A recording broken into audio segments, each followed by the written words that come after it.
விஜய் வரதராஜ் ஓக்கலுளி ஓக்கலுளி ஓக்கலுளி. அனைவருக்கும் வணக்கம். நீங்கள் கேட்டுக்கொண்டிருப்பது உங்கள் விஜய் வரதராஜின் वक्लुली.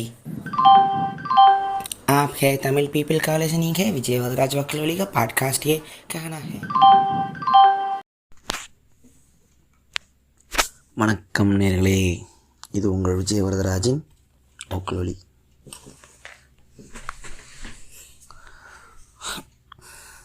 ஸோ இது வயநாடு கேரளாவோட நியூஸ்லாம் 2 நாளாக பார்த்துக்கிட்டு இருப்பீங்க.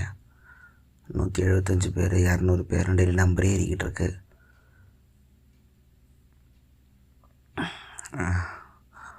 குடும்பங்களே காணோம் அப்படின்றாங்க. இதெல்லாம் எதுவுமே நடக்கும்னு தெரியாமல் நிம்மதியாக வாழ்ந்துட்டு இருந்த ஜனங்க இப்போ எதுவுமே இல்லை.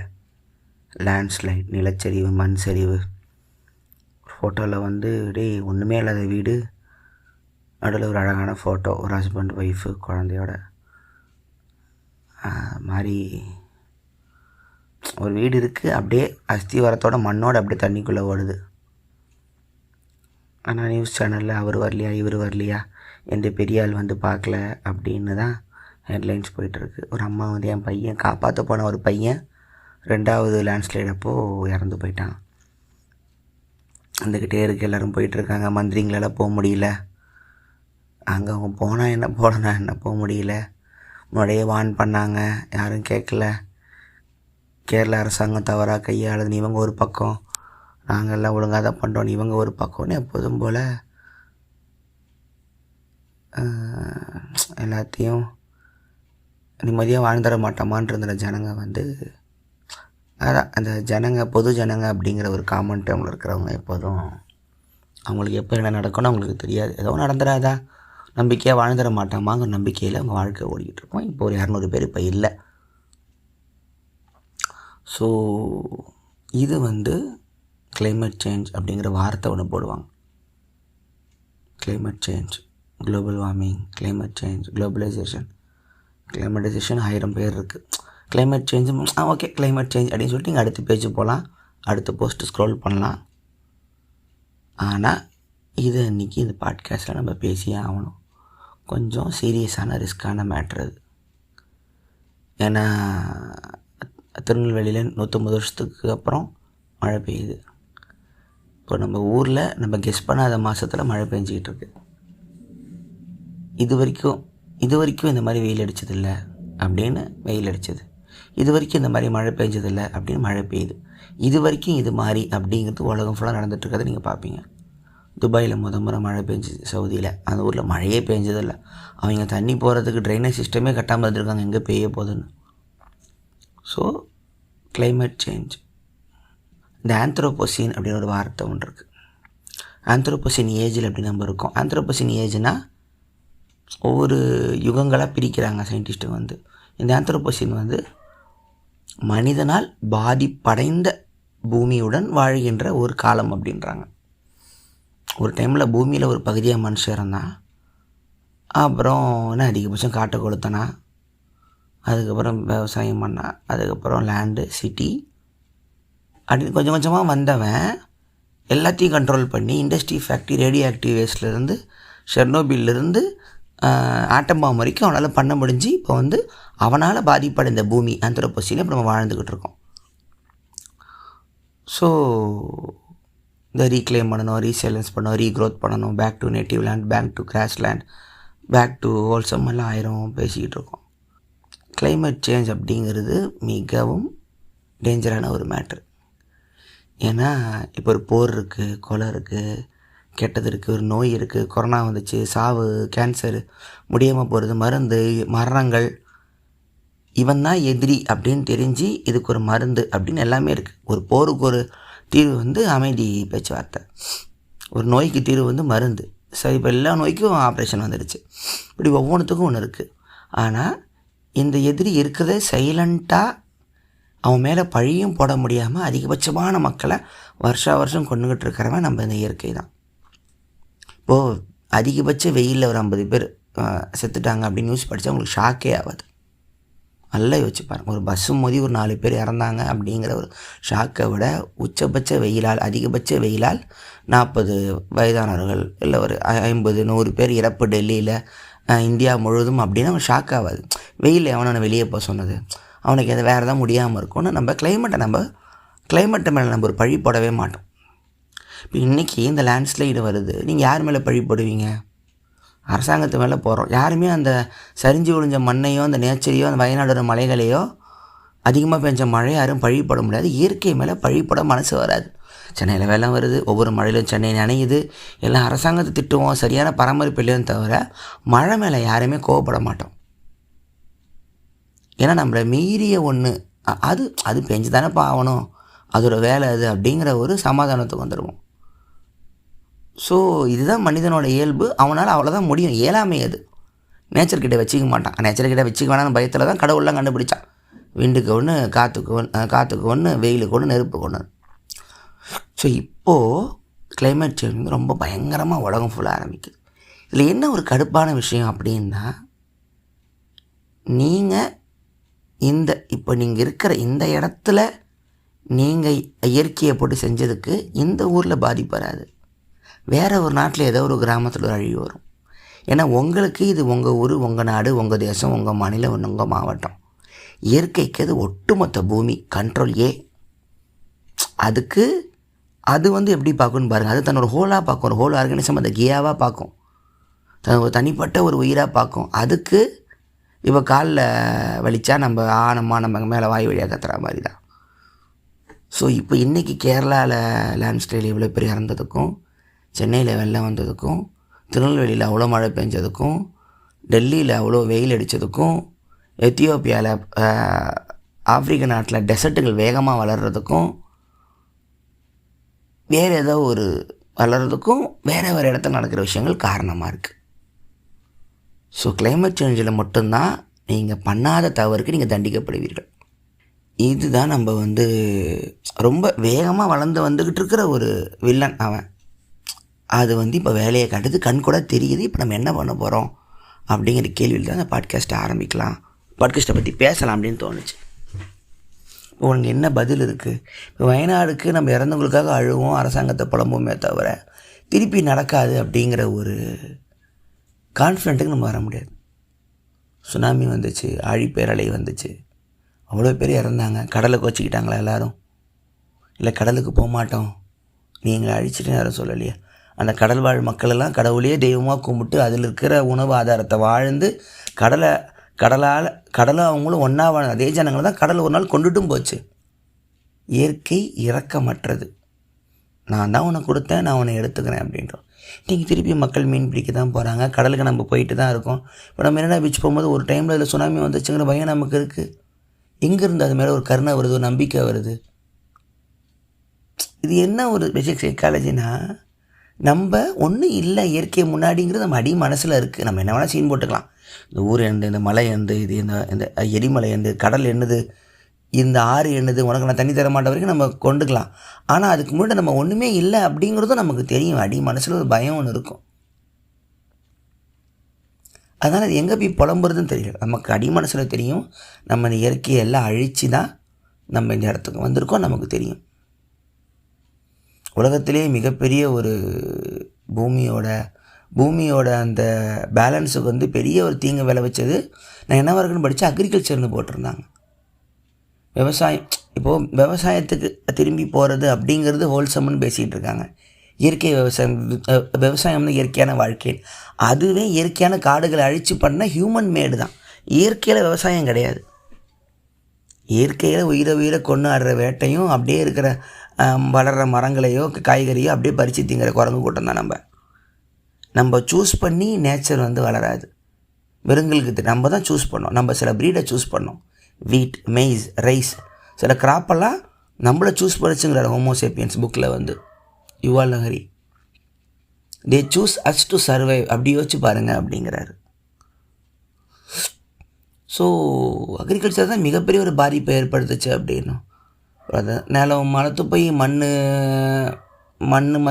ஒன்றும் இல்லாமல் போய் இது வந்து வெளியே வராமல் அதிகபட்சமான ஃபுட்டை எடுத்து மண் ஒரு மலட்டுத்தன்மையாகி அப்புறம் green revolution, white revolution, red revolution, உலகம் ஃபுல்லாக என்னென்னமோ ரெவல்யூஷன் பண்ணி மசுனோபு ஃபுகாக்குங்கிற ஒற்றை வைக்கோல் புரட்சின்னு ஒன்று பண்ணி அதுக்கப்புறம் காடை அப்படியே விட்டுருங்க, அதுவே வளரும், அதுவே ஒரு நாள் வரும்னு அந்த பெர்மாகல்ச்சருங்கிறது, ரீசைலன்ஸுங்கிறது, ரீவைல்டிங்னு சொல்கிறது. ஸோ என்னென்னமோ பண்ணி பார்க்குறோம், திருப்பி அது வந்துட முடியுதான். ஆனால் நம்ம பண்ண பாதிப்பு ரொம்ப வருஷத்துக்கு இருக்கும் அப்படிங்கிறத அறிவியல் சொல்லுது. நீங்கள் எல்லாருமே திருப்பி பேக் டு பொல்யூஷன் இல்லாத ஒரு வாழ்க்கையை, கிளைமேட் சேஞ்சை குறைக்கிறாமல் நினச்சா கூட இப்போ நீங்கள் முடியாது, கையை மீறி போயிடுச்சு, அது பாதிப்பு கொஞ்சம் வருஷத்துக்கு இருக்கும் அப்படின்னு தான் சொல்கிறாங்க. அவ்வளவு அட்டூழியம் நம்ம அந்த பூமியை பண்ணி வச்சுருக்கோம். இன்றைக்கி இது கண் கூட தெரியுது.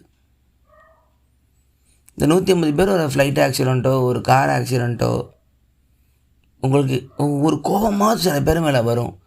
இதுக்கு நீங்கள் உங்களுக்கு வராது. உங்களுக்கு இயற்கையை கொச்சிப்பீங்களா, மழையை கொச்சிப்பீங்களா, தண்ணியை கொச்சிப்பீங்களா, வயநாடு இயற்கையை கொச்சிப்பீங்களா? இல்லை உக்ரைனில் ரஷ்யாவில் நடக்கிற போர் தான், அதில் வர கிளைமேட் சேஞ்சு, அதில் வர அந்த வெப்பனுங்க யூஸ் பண்ணுறது பாம்பே போர் தான் வயநாடை மாற்றுச்சுன்னு எதாவது சயின்ஸ் சொன்னால் அதை நீங்கள் என்ன பண்ண போகிறீங்க? சைனாவில் ஃபேக்ட்ரியை நிப்பாட்டினா தான் இங்கே எனக்கு திருநெல்வேலியில் மழை கம்மியாக பெய்யணும், என்ன பண்ண போகிறீங்க? உலகத்தில் இருக்கிற எல்லா ஃபேக்ட்ரினுடைய எல்லா பொருளையும் நிப்பாட்டினா தான் பூமி ஃபுல்லாக ஒரே மாதிரி இருக்குன்னு சொன்னால் யாரால் செய்ய முடியும்? ஸோ இங்கே இப்போது இது ஒரு பேசும் பொருளாக ஆயிடுச்சு.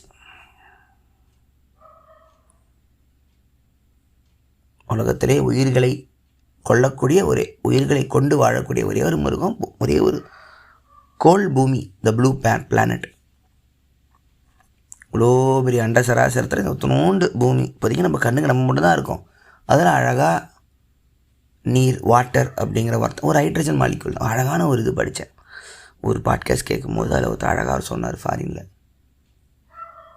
Leave a hydrogen atom alone. அழகாக நீங்கள் leave hydrogen atom alone, come after a million years, you can see beautiful lakes, waterfalls, animals and a beautiful earth அப்படின்னார். ஒரு ஆட்டம் காம்ப்ளெக்சிட்டியில் இவால்வ் ஆகி இவ்வளோ பெரிய இயற்கையை கொண்டு வந்திருக்குமா. அந்த H2O ஹைட்ரஜன் வாட்டருங்கிறது மிகப்பெரிய ஒரு விஷயம். உலகத்தில் எந்த ஒரு கிரகத்துலையுமே அப்படி ஒன்று இல்லை. அதுலேருந்து உயிர் கடல் ஃபங்கை செடிகள் மனிதர்கள் மிருகங்கள் இன்றைக்கி ஒன்றோடு பேலன்ஸ் பண்ணி வாழ்ந்துக்கிட்டு இருக்கோம். ஆனால் அது இப்போ ஒரு குழப்பத்துக்குள்ளாக ஆகுது. அதுதான் இங்கே பிரச்சனை. ஒரு இம்பேலன்ஸ் நடக்குது. ஒரு அளவுக்கு மேலே ஆடிட்டோம். அதுதான் இப்போ கடுப்பேற்றிக்கிட்டு இருக்கு. ஸோ இப்போ என்ன பண்ணலாம்? சரி, புலம்புறதை விட்டுரும். இப்போ என்ன பண்ணலாம்? இதை எப்படி சரி பண்ணலாம்?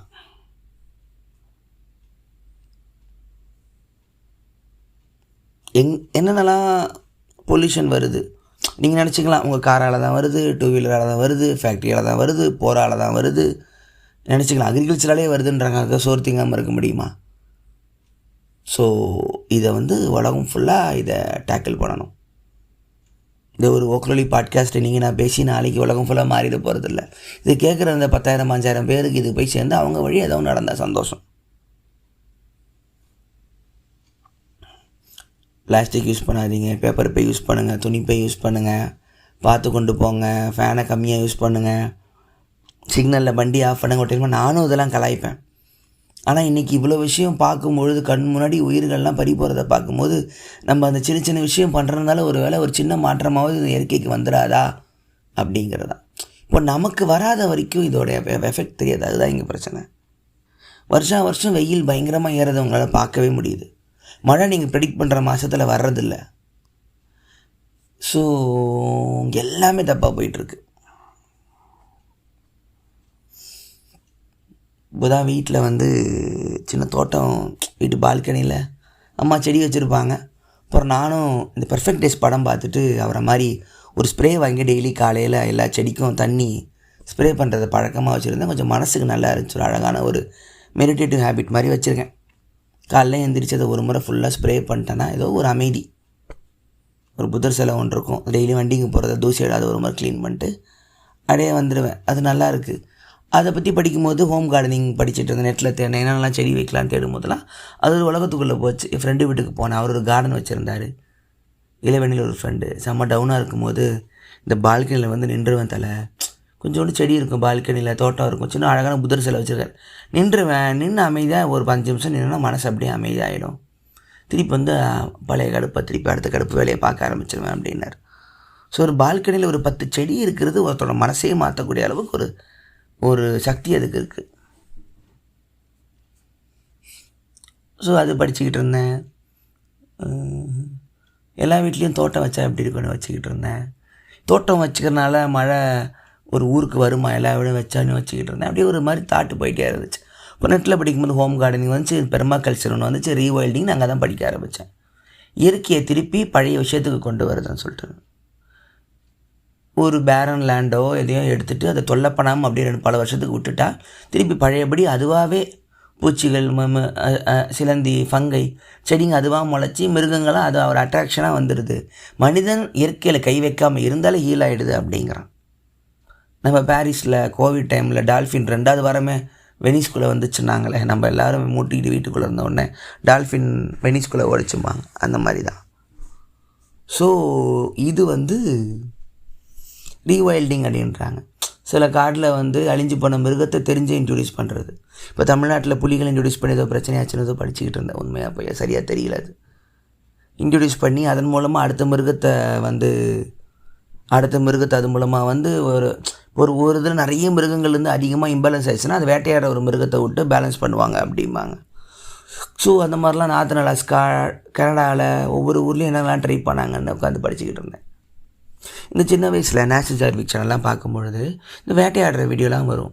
மானிக்கும் சிங்கம் பாஞ்சு கடிச்சு எட்டி கழுத்தரை இழுத்துக்கிட்டு போகும். எனக்கு என்ன வச்சுப்பா, கேமராமேன் பார்த்துக்கிட்டு தானே இருக்கான், அவன் போய் காப்பாற்றினா என்னென்னு மனசுக்குள்ளே கோவம் வரும். இவ்வளோ செல்ஃபிஷ் பாரு வீடியோக்காக. அப்புறமா அந்த ஜேர்னலிசம் எத்திக்ஸ்லாம் படிக்கும்பொழுது ஒரு நேச்சுரல் வீடியோகிராஃபரோ ஃபோட்டோகிராஃபரோ இயற்கையை தொல்லை பண்ணாமல் டாக்குமெண்ட் பண்ணுறது மட்டும்தான் அவரோட வேலை அப்படிங்கிறத படித்தேன். ஒரு சிங்கம், இப்போ நம்ம மானுக்கு பாவப்பட்டால் சிங்கத்துக்கு சாப்பாடு எது, சிங்கம் சாப்பிட்றலாம் அது என்ன மாதிரி இம்பேலன்ஸை அந்த இடத்துக்கு க்ரியேட் பண்ணணும்னு இயற்கை அது தன்னை ஒரு விதிகளுக்கு உட்பட்டு அது இருக்குது. அது கை வைக்காமல் பார்க்குறவன் தான் ஒரு பர்ஃபெக்டான ஒரு ஜேர்னலிஸ்ட், ஒரு ஃபோட்டோகிராஃபர், வீடியோகிராஃபர் சொல்லும்போது அதனால தான் அமைதியாக இருப்பாங்களா. ஸோ அதை படம் பிடிச்சி காட்டுறது மட்டும்தான் ஒரு வேலையாக இருக்குதுன்னு புரியும் போது தான் எனக்கு புரிஞ்சுது. ஸோ அதுதான் எஸ். ராமகிருஷ்ணன் அழகாக சொல்லுவார்.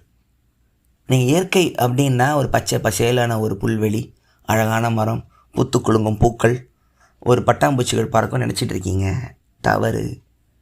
அதுவும் ரொமான்டிசைஸ்ட் பண்ணப்பட்ட ஒரு காட்சி படிமம். அது உண்மையிலே இயற்கைனா ஆஃப்ரிக்கா போங்க, இயற்கை தெரியும். நல்லா வறண்ட மண்ணில் ஒரு மானை பிடிச்சிக்கிட்டு ஒரு சிங்கம் இழுத்துக்கிட்டு வரும், செம்மண் புழுதியில் இழுத்துக்கிட்டு ஓரமாக உட்காந்து சாப்பிடும். அதுவும் இயற்கை தான். அமேசான் காட்டுக்கு போனீங்கன்னா பச்சை பச்சையில் தான் இருக்கும், ஆனால் உள்ளே 1000 பாம்பு இருக்கும், 2000 பூச்சி இருக்கும், பல லட்சம் கொசு இருக்கும். நைட்டு செத்து போயிடுவீங்க, உங்களுக்கு போத்தரலாம். அதுவும் இயற்கை தான். இயற்கை கொடூரமானது, இரக்கமற்றது. வாரி வழங்கக்கூடிய வள்ளல் தான் அவர். அந்தளவுக்கு நீ ஏன் அதுக்குள்ளே வர அப்படிங்க, உன்னை இவால்வ் பண்ணி விட்டுட்டேன், ஏன் திருப்பி உள்ளே வர, 12 மணிக்கு அமேசான் காட்டுக்குள்ளே போகிறேங்கிற மாதிரி ஒரு கதை தான். ஸோ இயற்கை அப்படி தான் வேலை செய்யுது. இதோ மழைநீர் சேகரிப்பு ஒரு டைமில் சொன்னாங்க, கிண்டலாக பண்ணிட்டு யாருமே பண்ணலை. அதெல்லாம் எல்லா வீட்லேயும் பண்ணியிருந்தா நீங்கள் அவ்வளோ தண்ணி கிரவுண்டு வாட்டருக்குள்ளே போவோம் அப்படின்னு சொல்ல வராங்க. சோலார் வைக்கலாம், கொஞ்சம் கரண்ட் கன்சம்ஷன் குறையும் அப்படின்றாங்க. விண்ட் எனர்ஜி போகலான்றாங்க. ஆனால் மன்னார் போனால் கடல் கிட்ட விண்ட் எனர்ஜி, சைனாக்காரன் ஃபுல் விண்மில் டனல் வச்சுருக்கான். இதனால எங்களோட கடல் வளம் பாதிக்குதுன்னு அங்கே இருக்கிற பொண்ணு என்கிட்ட ஃபீல் பண்ணி சொல்லுது. இப்போ எது சரி எது பொய்யுன்னு தெரியல. எல்லாத்துலேயும் முதலாளி உட்காந்துக்கிட்டு அது ஒரு நல்லது பண்ணுறேங்கிற பேரில் ஒரு முதலாளி உட்காரும்பொழுது அங்கே பிரச்சனையாக தான் வருது. இன்றைக்கி ஏஐ சர்ச் இன்ஜின் அவ்வளோ வரதான ஒவ்வொரு ஏஐ சர்ச்சுக்கும் அவ்வளோ வாட் கரண்ட்டு போகுதுன்னு அது ஒரு ஊருக்கே பவர் பண்ண கரண்ட் ஒரு நாளில் கூகுள் யூஸ் பண்ணுறாங்கன்னு சொல்லி முதலாம் நம்ம என்ன பண்ணிகிட்டு இருக்கோம், என்ன செஞ்சுட்டு இருக்கோங்கிறது யாருக்கும் புரியலை. இன்னும் கொஞ்சம் நாளில் கோல் தீந்துருன்னா நெய்வேலியில் எதுவுமே இருக்காதுன்றான். ஆல்டர்னேட்டிவ் ஃபியூல் யோசிச்சுக்கிட்டு இருக்காங்கன்றாங்க, பெட்ரோலுக்கு மாற்று கண்டுபிடிச்சிட்டு இருக்காங்கன்றாங்க. நம்ம point A to point B நம்ம போகணும் அப்படிங்கிறது மட்டும்தான் இங்கே முக்கியமாக இருக்கே தவிர இது எல்லாம் இம்பேலன்ஸ் ஆகிட்டு அழிவை நோக்கி போச்சுன்னா என்ன பண்ணுறதுன்னு யாருக்குமே தெரியாது. இப்போ ஃபங்கை பற்றி ஒரு டாக்குமெண்ட்ரி பார்த்துக்கிட்டு இருந்தேன். அதில் ஆஃப்ரிக்காவில் டெசர்ட் அதிகமாக வந்துக்கிட்டே இருக்கான். ஸோ அதை ப்ரிவெண்ட் பண்ணுறதுக்கு சில குறிப்பிட்ட ஜுஜுபி மரங்களும் சில ஃபங்கையும் சிம்பியாசிஸ் பண்ணி வளர்த்துக்கிட்டு இருக்கோம். இது மண்ணரிப்பை தடுத்து டெசர்ட் ஆகிறதும் தடுத்துரும். இப்போ வயநாடுக்கும் சொன்னாங்க, 30 வருஷம் முன்னாடியே சொல்லிட்டோம், அதிகபட்சமான டெவலப்மெண்ட் இந்த ஏரியாவில் பண்ணால் மண் சரிவு வரும், பேலன்ஸ் இருக்காது, யாரும் கேட்கல அப்படின்னாங்க. யாரும் கேட்கலன்னா எனக்கு என்னென்னு புரியல எனக்கு. ஸோ மரங்கள் எவ்வளோ முக்கியமானது. மரங்கள் ஒரு இடத்துல ஒரு மரங்கள் இருந்தால் அது எல்லாம் ஒரு கனெக்டடாக எல்லாத்தையும் சேர்த்து எல்லா மரமும் ஒன்று கனெக்ட் ஆகிருக்கும், தனக்குள்ளே பேசிக்கும். அது கீழே மைசிலியல் நெட்வொர்க் இருக்கும், நியூட்ரிஷன்ஸ் அது வந்து ஷேர் பண்ணிக்கணும். அது ஒரு வுட் வைடு வெப் அப்படின்னு சொல்கிறாங்க. வேர் எவ்வளோ முக்கியம், ஒரு காட்டுக்கு ஒரு வேர்கள்லாம் எவ்வளோ முக்கியம். ஒவ்வொரு மரமும் அழியும் போது என்ன நடக்குதுன்னு காலங்காலமாக சொல்லிட்டு தான் இருக்கோம். இன்றைக்கி அமேசான் ஃபாரஸ்ட்டில் அங்கே இருக்கிற மரங்கள் அழிஞ்சு போச்சுன்னா நம்ம நக்கிட்டு போக வேண்டியதுதான். இப்போ ஏதோ அங்கே இருக்கிற இண்டிஜினியஸ் மக்கள்லாம் ஏதோ கேஸ் போட்டு மரம் வெட்டத்தை தடுக்க ஏதோ கேஸ் போட்டு ஸ்டாப் பண்ணி வச்சுருக்காங்கன்னு சொல்ல வராங்க. அந்த பிரைம் மினிஸ்டர் வந்து நான் வந்து லாகிங் வந்து நான் கட் பண்ணுறேன்னு சொன்னோன்னா அவருக்கு ஏதோ ஓட்டு போட்டாங்கன்னு ஏதோ சொல்லி பார்த்தேன். இயற்கையை பாதுகாக்கிறதுக்கு எங்களை நம்பி தான் உலகமே இருக்குது, அமேசான் காடுகள் அழியாமல் நான் பார்த்துக்கிறேன் அந்த பிரசிடெண்ட் ஏதோ ஒன்று சொல்கிறான். போன மாதம் அமேசான் காட்டில் யாரையுமே பார்க்காம வாழ்ந்த ஒரு ட்ரைபு முறை வெளியே வராங்க. அவங்களுக்கு ஏதோ அதுக்கான டெம்பரேச்சர் மாற்றமோ சாப்பாடு ஏதோ கிடைக்காம வெளியே வந்து தேடுறாங்க. பக்கத்தில் மரம் வெட்டிக்கிட்டு இருக்கானுங்க. அவனுங்களுக்கு இவங்களுக்கு பிரச்சனை வருது. இவங்க வேறு மனிதர்களை பார்க்காமலேயே பல வருஷம் வாழ்ந்தவங்க முறை வெளியே வராங்க. அதே contact the last tribe, uncontacted tribe அப்படின்றான். அவங்களுக்கு சராசரி மக்களை பார்த்தாலே அவங்க இது வரைக்கும் கான்டாக்ட் ஆகாத டிசீஸில் அவங்களுக்கு வர்றதுக்கான வாய்ப்பு இருக்குது. இப்படி தான் மாயன் சிவிலைசேஷன், இன்கா சிவிலைசேஷன், கொலம்பியா பெருவிலலாம் இருக்கிற மெசோ அமெரிக்கன் சிவிலைசேஷனை வந்து இந்த ஸ்பானியார்டு ஜென்ரல்கள்லாம் வந்து அழிக்க பார்த்தானுங்க. இவங்க கொண்டு வந்த மீசில்ஸில் வந்து அவங்க கும்பகும்பட செத்து போனானுங்க. ஸோ வைரஸ் ஃபங்கையே புதுசாக தான் இன்ட்ரடியூஸ் ஆகுது ஒரு இடத்துல போயிட்டு, அது இவால்வ் ஆகுது. நமக்கு இவால்வ் ஆகி கோவிடாக வந்த மாதிரி. ஸோ இதை தடுக்க வேண்டியது இப்போ நம்மளோட கடமையாக இருக்குது. இது பெரிய ஒரு மூமெண்ட்டாக மாறணும். ஒரு கிரெட்டா தன்பர்க் ஒரு ஸ்கூல் பொண்ணு வந்து அங்கங்கே சொல்லி அது யூரோப்பில் அழகாக கைதாகிட்டு திருப்பி வந்து பேசிக்கிட்டு இருக்கேன். அது இங்கே பத்தாது. நம்ம என்ன பண்ணிகிட்டு இருக்கோம், எங்கே போயிட்டுருக்கோம். என்ன பிரச்சனைனா, நீங்கள் எல்லாம் பண்ணுறதுனால என் ஊரில் மட்டும் தான் வருதுன்னு ஒரு ஆள் சொல்ல முடியாது. உலகம் ஃபுல்லாக திட்டு அங்கங்கே வருது. இது ஒரு நாள் அமெரிக்காவில் வந்து அவனுக்கு வெள்ளம் வரும்போது அவன் பொங்குவான், ஐயோயோ பாருங்கள் இந்த உலகம் அப்படி ஆயிடுச்சுன்னு அவன் பொங்குவான். அந்த கம்யூனிட்டிக்கு வர்ற வரைக்கும் உலகம் அழிஞ்சு போனால் கூட அவனுக்கு எதுவுமே ஃபீல் பண்ண போகிறதில்ல. ஸோ காடுகளை பாதுகாக்கணும், மரங்களை பாதுகாக்கணும், எல்லாத்தையும் நகரமாக மாற்றக்கூடாது, பொல்யூஷன் கட் பண்ணணும், பிளாஸ்டிக்கு முதல்ல ஒழிக்கணும். அதுக்கு ஒரு மாற்று கண்டுபிடிக்கிறாங்கன்னா இல்லை. சொல்கிறாங்க இருக்கிறதுலே ஈஸியானதுங்க பிளாஸ்டிக் செய்கிறதுக்கு, செலவு கம்மிங்க. எப்படிங்க அதுக்கு மாற்று கொண்டு வருவானுங்க? கம்மி செலவில் நீங்கள் ஒரு 1000 கேரி பேக் அடிச்சுட்டு போயிடலாம். அதுக்கு ஒரு மாற்றவர் எடுத்துக்கிட்டு எங்கே கேட்குறாங்க அப்படின்னாங்க. யாரோ ஒரு இதில் வந்து பிளாஸ்டிக் பேன்னு சொன்னால் ஜனங்களே கற்றுது கடையில். கவரை கொடியா சும்மா உட்காந்து துணிப்பையை கொண்டு வான். ஜனங்களுக்கு நம்ம வெறும் கேரி பேக்கை தூக்கி இந்த குப்பை தொட்டியில் போட்டுறோம். அந்த குப்பை தொட்டிலுக்கு அந்த கேரி பேக் எந்த கடலில் போய் எந்த நாட்டில் போய் கொட்டுதுங்கிறது இங்கே யாருக்கும் தெரியறதில்ல. நார்மலாக குப்பாள்றானே உங்களுக்கு யாருன்னு தெரியாது, அவங்களே மதிக்கிறது இல்லை. அந்த குப்பாள்றான் அதெல்லாம் ஒன்றும் ஆசைப்பட்டெல்லாம் செய்யல. அது எவ்வளோ ஒரு கஷ்டமான வேலை. எனக்கு அவங்கள மதிக்காதவங்களாம் பார்த்தா வெளுக்கலாமான் இருக்கும் எனக்கு. அவங்க தீபாவளிக்கு பொங்கலுக்கெல்லாம் காசு கேட்கும்போது தர்றதுக்கு யோசிப்பானுங்க. ஒரு நாள் அதை வண்டியில் போயிட்டு ஓட்டி வர சொல்லு. தான் அவங்க பசங்க படித்து நல்லா வந்து அவங்க வாழ்க்கையை மாற்றிட்டா சந்தோஷம். அதையும் நீட்டுன்னு சொல்லி நான் காமெடி ஸ்கிரிப்ட் வரைக்கும் பண்ணேன். எல்லாம் ஃப்ராட் எக்ஸாம்ன்றான். ஃப்ராட் எக்ஸாம்னு சொல்லி நம்ம பசங்க எவனுமே டாக்டர் எடுக்கக்கூடாதுன்னு கங்கணம் கட்டிட்டு சுற்றுறானுங்க. எவ்வளோ வருஷம் பசங்க, எத்தனை ஜென்ரேஷன் டாக்டர் நம்ம இழந்தோமோ தெரில. சரி, அது ஒரு தனி பாட்காஸ்ட்டாக பேசுவோம். ஸோ நமக்கு என்ன ஒரு விஷயம்னா, இப்போ ஒரு காட்டில் இருக்கீங்க, ஒரு கிராமத்தில் இருக்கீங்க, நகரெல்லாம் வளரல, காட்டு வச்சா நீங்கள் இருந்திருந்தீங்கன்னா உங்கள் சாப்பாடை நீங்கள் கண்கூடாக பார்க்கலாம். அதை நீங்கள் தான் சமைப்பீங்க. கும்பலாக உட்காந்து வேட்டையாடிட்டு, தலைவர் இருப்பார், வேட்டையாடின ஒரு மேமத்தோ ஒரு பெரிய மிருகமோ வெட்டி ஒவ்வொரு பீஸாக எடுத்து சுட்டு அங்கேயே சாப்பிடுவாங்க. அதுக்கு தான் ஃபயர் கண்டுபிடிக்கிறான். நல்லா இருக்குப்பா ஃப்ரை தந்தூரி மாதிரி. நீங்கள் என்ன அந்த கழிவு பக்கத்தில் என்ன பண்ணுறீங்கிறத பார்க்கலாம். என்றைக்கு நாங்கள் பண்ணித்தரோம், நீங்கள் வெறும் சாப்பாடை மட்டும் பண்ணுங்கன்னு சொல்லி இந்த நடுவில் இருந்து விஷயம் உலகம் மாறும்போது நமக்கு உடம்புக்குள்ளே போகிறதோ நம்ம பண்ணுறதோ எங்கேருந்து வருது எங்கேருந்து போகுது அப்படிங்கிற அவேர்னஸ் இல்லாமல் வந்து கன்சியூமரிசமும் உலகமயமாக்கலும் பண்ணும்பொழுது நமக்கு ஒரு அவேர்னஸ் இல்லை. இப்போ ஹோட்டலில் சாப்பிட்றீங்க, அது காஸ்ட்லி ஹோட்டல், நீங்கள் நம்புறீங்க சாப்பாடு நல்லா இருக்கும்னு. மீதி சாப்பாடு எங்கே போகுதுன்னு தெரியாது, வந்த சாப்பாடு எங்கேருந்து வருதுன்னு தெரியாது. இதே மாதிரி தான் கேரி பேக்கும் பிளாஸ்டிக்கும். ஒரு குப்பை போடுறது எங்கே போகுதுன்னு உங்களுக்கு தெரியுமா? அதிகபட்சம் பள்ளிக்கரணை பக்கம் போனால் அந்த குப்பை மேடை பார்ப்பீங்க, பாரு எவ்வளோ குப்பைம்பீங்க, அது நம்ம போட்டதும் இருக்கும்.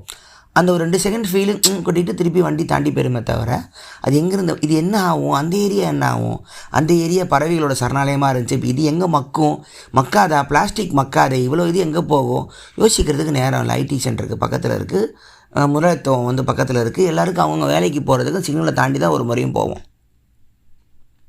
நிறைய பேருக்கு அந்த குப்பை மேடை பார்க்கும்போது எந்திரன் படத்தில் வருமே அந்த ரோபோட்டை உழுமே அந்த இடம் தானே, என்ன ஒரு ஷூட்டிங் லொக்கேஷன் நோட்டபிள் இடமாக தான் அது இருக்குது. ஸோ அது எங்கே போகும்? ஸோ ஒரு சீ கிளீனிங் ப்ராஜெக்ட் நெட்டில் ஒன்று சூப்பராக ஒரு சேனல் இருக்குது, ப்ரைவேட்டாக ஒரு நம்மளுக்கு சேர்ந்து பண்ணுறாங்க. கடலில் ஒரு பெரிய வலை போட்டு அத்தனை பிளாஸ்டிக்கையும் அள்ளுவாங்க. நீங்கள் பாருங்கள், நீங்கள் சீ கிளீனிங்னு போடுங்க போதும் வந்துடும் அந்த சேனல் பேர். டன்னாக அள்ளுறான், டன்னாக ஒரு கடலை சும்மா சாம்பிளாக ஒரு முறை போட்டு எடுக்கிறான், அவ்வளோ வருது. கம்ப்யூட்ரு, மானிட்ரு, பிசி, ஃபேனு, என்னென்னமோ பிளாஸ்டிக்குங்க, எலக்ட்ரானிக் எக்யூப்மெண்ட் எடுத்து கொட்டி க்ளீன் பண்ணுறான். எவ்வளவு க்ளீன் பண்ணுவோம் நாங்கன்னு கேட்குறான். ஒரு தனிப்பட்ட ஆள் உலகத்தோட கடலை எங்கே போய் க்ளீன் பண்ணுறது, வந்துக்கிட்டே தானே இருக்கும் அப்படின்றான். தேர்டு வேர்ல்டு கண்ட்ரிஸுகளில் கடலெல்லாம் போய் எல்லா குப்பையும் வந்து இந்த ஐரோப்பா நாடுகளும் அமெரிக்காவும் எல்லாம் போய் அங்கே போய் கொட்டுறான். இந்த கடலை மாசுபடுத்த எப்படி தான் மனசு வருமோ? ஆமைங்க, மீனுங்க எல்லாம் உடம்புக்குள்ளேயும் பிளாஸ்டிக் பை இருக்குது. ஒரு ஃபோட்டோகிராஃபி ஒரு சீரியஸ் ஒன்று இருக்கும், இறந்து போன அனிமல்ஸை வந்து கரை ஒதுங்கின அனிமல்ஸை பிரித்து பார்த்தா உள்ள நட்டு போல்ட்டு பிளாஸ்டிக் பிட்லாம் உள்ளே கிடக்கு. அதுங்களை யோசிச்சு பாருங்களேன், தண்ணிக்குள்ளேயே வாழ்ந்ததுங்களுக்கு என்ன வருதுன்னு தெரியாமல் எடுத்து வாயில் போட்டுட்டு செத்து போகுதுங்க. இதை விட ஒரு அநீதி ஒரு இயற்கைக்கு. நம்மளை பெற்றது கடல், நம்ம அங்கேருந்து தான் மேமலாக வெளியே வந்து மனுஷனாக வந்தோம். நம்ம தாய்க்கு பண்ணுற ஒரு துரோகமாக இருக்குது. அது என்னன்னா எல்லாருமே சேர்ந்த கூட்டுக்கலவானே இருக்கிறதுனால இது பண்ணுறதில்ல. இப்போ நம்ம இந்த இடத்துலேருந்து இதை ஒன்று பண்ணுறோம், இதை அடுத்து என்ன போகுது, நமக்கு என்ன கவலை அப்படிங்கிறத வந்து நம்ம என்றைக்கு பிரேக் பண்ணுறோமோ எல்லோரும் பிரேக் பண்ண ஆரம்பிச்சா ஈஸியாக உடஞ்சிரும். ஒரு வருஷத்துக்கு உலகத்தில் யாருமே பிளாஸ்டிக் யூஸ் பண்ணலன்னா யோசிச்சு பாருங்கள், இருக்கிறத கிளியர் பண்ணுற வேலையை யோசிக்க ஆரம்பிச்சிரும். இது எப்படி பண்ணுறது? பிளாஸ்டிக்கு மாற்று கொண்டு வரணும் இல்லையா, நம்ம எதாவது யூஸ் பண்ணணும். இந்த தனிப்பட்ட அக்கறைங்கிறது நமக்கு எப்போ வரப்போகுதுங்கிறதான் கேள்வி. இல்லை, இந்த கடைக்கு நான் துணிப்பே தான் கொண்டு போவேன், ஒரு கவர் தானே சேவ் ஆகட்டும் அப்படிங்கும்போது கரண்டில் மூஞ்ச பார்ப்பீங்க, முட்டா பேடா எப்படியோ எனக்கு ஒரு 1000 கேரி பேக் யூஸ் பண்ண போகுது, நீ பண்ணி என்ன பண்ண போகிற இப்படின்னு எல்லாரையுமே யோசிக்க வைக்கிற உலகத்தில் இருக்கிறதுனால தான் யாருமே இது பண்ணுறதில்ல.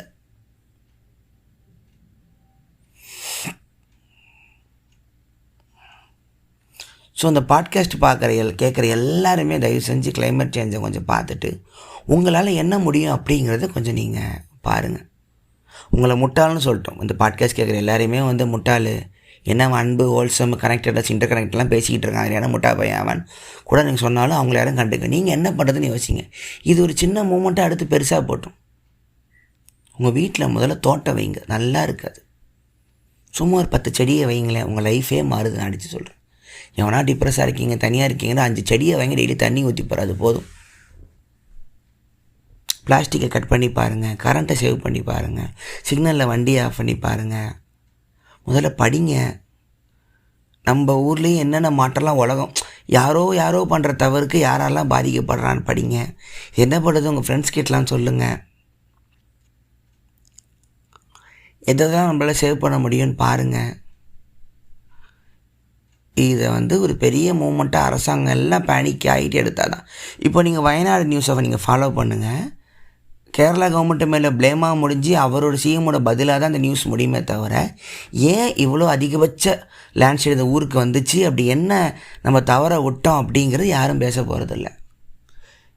இதை வந்து வான் பண்ண விடாமல் காப்பாற்ற மறுத்து அரசாங்கம் தவறாக மாறுமே தவிர, இயற்கையில் என்ன பிரச்சனை வந்துச்சுங்கிற அந்த கோர் ப்ராப்ளத்தை யாருமே பேச போகிறதில்ல. இது அப்படி தான் இருக்கும். இந்த பூமியை ஒட்டு மொத்தமாக நம்ம எல்லோரும் பார்க்க ஆரம்பித்தா தான் நம்ம இந்த கருமம் புரிஞ்சு தொலையும். செர்னோபில் ஆச்சு, அது ரஷ்யாவில் தானே. கூடங்குளம் இருக்குது, அது கன்னியாகுமரி தானே. இதுதான் இங்கே பிரச்சனை. நம்ம வேறு எங்கேயோ இருக்கோம் அப்படின்னா, வேறு எங்கேயோ இருக்கிற உனக்கு நாளைக்கு உன் ஊரில் சம்மதியில் மழை பெஞ்சு உன் வீடு மூழ்கி உன் வீடு சரிஞ்சுதுன்னா, வேறு ஏதோ ஒரு ஊரில் அதிகமாக பண்ணுற வெயிலோ இல்லை அங்கே தான் இருக்கிற கிளைமேட் சேஞ்சுக்கான காரணமான எஃபெக்டோ இருக்கலாம். ஸோ உலகம் ஃபுல்லாக எப்போ முழிக்க போகிறாங்க அப்படிங்கிற ஒரு ஐடியா இல்லை. ஆனால் பாட்காஸ்ட் கேட்டுருக்க நீங்கள் இதுக்கு ஏதாவது பண்ண முடியும்னா, உங்களை எவ்வளோ முட்டாள்னு சொல்லணும். உங்கள் ஆஃபீஸை நீங்கள் ஏதாவது ஆரம்பிச்சிங்கன்னா அடுத்து அதை பார்த்து புரிஞ்சுப்போம். அவன்கிட்ட சொல்லுங்கள் இது மாதிரிலாம் ஒன்று இருக்குன்னு. சும்மா எனக்கு சொல்லணும்னு தோணுச்சு இதை பற்றி. நான் என்னால் முடிஞ்சது நாளையிலேருந்து நான் யோசிக்கலான் இருக்கேன்.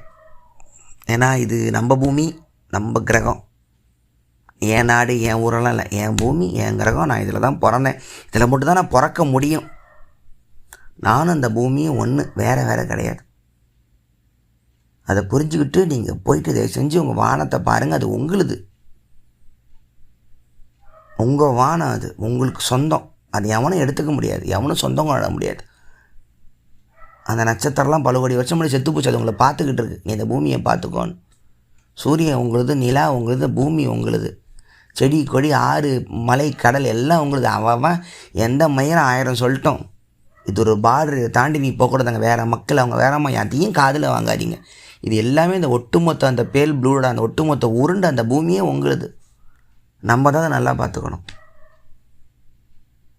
நன்றி. இது உங்கள் விஜயவதராஜின் ஓக்கலொலி. விஜய் வரதராஜ் ஓக்கலொலி. ஓக்கலொலி ஓக்கலொலி. அனைவருக்கும் வணக்கம். நீங்கள் கேட்டுக்கொண்டிருப்பது உங்கள் விஜயவதராஜின் ஓக்கலொலி. आप है तमिल पीपल का लिसनिंग है विजय वदराज वकीलोली का पॉडकास्ट ये कहना है.